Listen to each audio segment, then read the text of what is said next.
Hey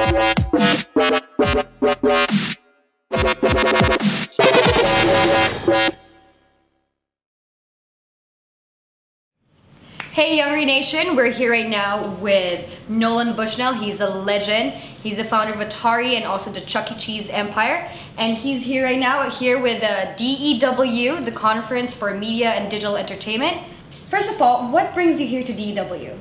I am very, very involved in virtual reality with my new company called Modal VR. And we are creating technology that will bring VR to a mall or a family entertainment center or an amusement park near you. Mm-hmm. So we are going to scare you to death this Halloween. So what are your plans for Modal VR? And you talked about VR. What is the future that you see in the trends with that in entertainment? Obviously it's very popular with games, but right now in entertainment, what do you see with that? I see that we're at literally the Pong phase of VR, where we can create a wonderful set of experiences for entertainment, but I think there's a lot of training applications, a lot of things that people want to experience. It's the holodeck, and it's going to get better and more real and more powerful all along, but we are in an experience economy where increasingly people are more interested in having very, very powerful and meaningful experiences or non-meaningful experiences as opposed to buying a new suit. And so I think that we are going to give them things that will just knock their socks off. Mm.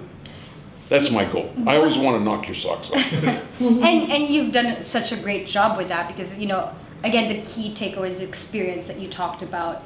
You've had that, big experience, a part of Atari, right? And you just having all those gamers, and I'm a huge gamer, so I really know that experience really plays a lot into it. And with the Chuck E. Cheese, and now VR, and now you talked about it being more of a platform and branching out into training and all of these. So do you think that what are the other applications for VR that you see other than the most obvious ones? Well, I think that whenever you have the ability to track someone over a large area, perhaps as large as a city, but it's very easy for us to set up a tracking on a football field.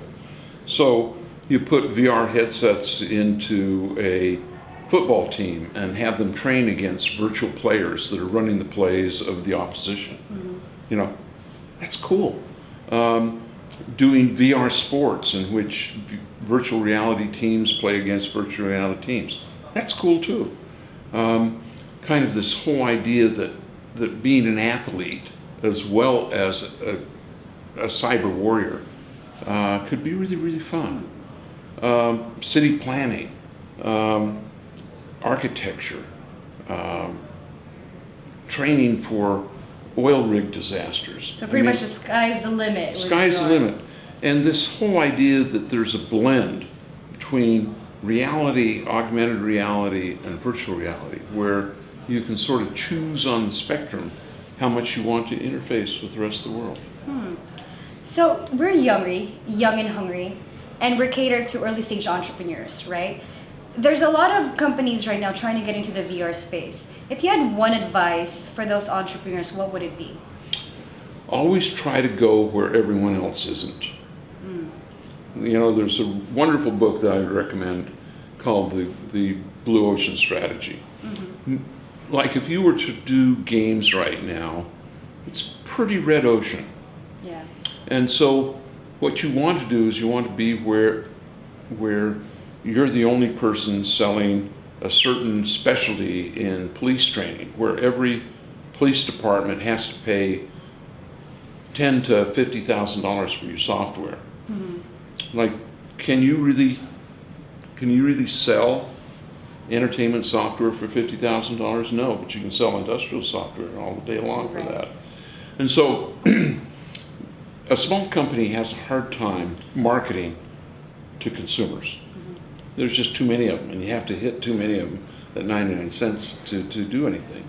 Whereas if you have a good piece of software for police training, there's a police chief in your neighborhood that you can go sell to. It's just tractable. Right. So you've had this long history of success with Atari, with Chuck E. Cheese, and I personally think it's amazing that you're going to VR and all of these very forward and innovative, trends. What's the secret to your success? I have a 14-year-old mind trapped in an adult's body. I love that. And fundamentally, I think it's cool to be a child at heart.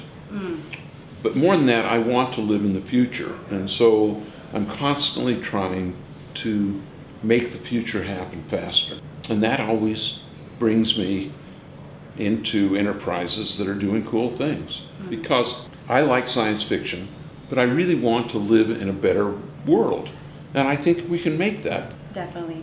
Accelerating the future by curiosity. Well, if you really want to live in the future, best predictor for that is to invent it.